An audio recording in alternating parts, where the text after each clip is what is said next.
বসন্ত মানেই তো রঙের বাহার। যে কোনো উৎসবেই তো একটু মিষ্টিমুখ করার জন্য বাড়িতে কিছু না কিছু আমরা বানাই। চলো আজকে এখন আমি গুজিয়া বানিয়ে নেব।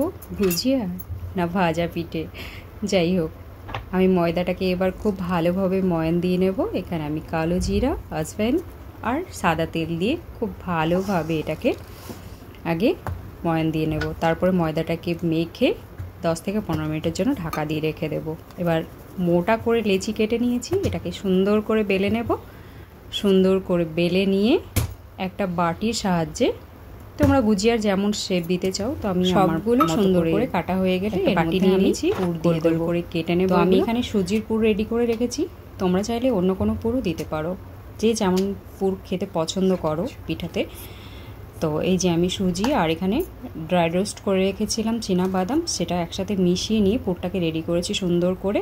যে কোনো পিঠার ক্ষেত্রেই পুরটা যত বেশি টেস্টি খেতে হবে, পিঠাগুলোও খেতে কিন্তু ততটাই টেস্টি হবে, কারণ পুরটার ওপরেই নির্ভর করে যে তোমার পিঠা কতটা সুন্দর হবে বা কতটা টেস্টি হবে। আমি এবার সমস্ত পিঠাগুলোকে এভাবে রেডি করে নেব।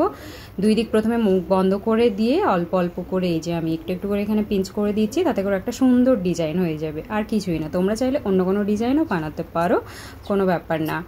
আমি এদিকে তেল গরম করতে অলরেডি দিয়ে দিয়েছি। তেলটা গরম হয়ে গেলে এবার আমি লো টু মিডিয়াম আঁচে সব পিঠেগুলোকে গোল্ডেন কালার করে ফ্রাই করে নেব। দুই দিক খুব সুন্দর যেন গোল্ডেন কালার হয়। এটা কিন্তু একটু সময় নিয়ে ভাজতে হবে, তাতে করে একদম মুচমুচে হবে, ক্রাঞ্চি লাগবে খেতে। এটা তোমরা এমনি ড্রাই এভাবে রেখে দিয়েও খেতে পারো, ফ্রাই করে তুলে নিয়ে শুকনোও খেতে পারো, আবার রসে ভিজিয়েও খেতে পারো। তো আমি দুই রকমভাবেই বানাচ্ছি। তার জন্য আমি অলরেডি একটা রস বানিয়ে নিয়েছি গুড় দিয়ে। তোমরা চাইলে চিনি সিরাপও বানাতে পারো। যেগুলো আগে ফ্রাই করে তুলে নিয়েছি সেগুলো অলরেডি আমি রসের মধ্যে ডুবিয়ে দিয়েছি, তাতে 10-15 মিনিট পরে কিন্তু খুব সুন্দরভাবে ওটা ফুলে ফুলে যাবে, আর খেতে কিন্তু দুর্দান্ত লাগে। আর এগুলো আমি ড্রাই রেখে দেবো, যে সুন্দর করে গার্নিশিং করে নিয়েছি বাড়ির সবার জন্য। তো হোলি স্পেশাল গুজিয়া। হোলিতে সবাই মিলে খুব আনন্দ করো, সবাই ভালো থেকো আর পরিবারের সবাইকে ভালো রেখো।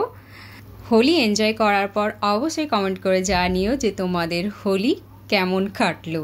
ভালো থেকো সবাই।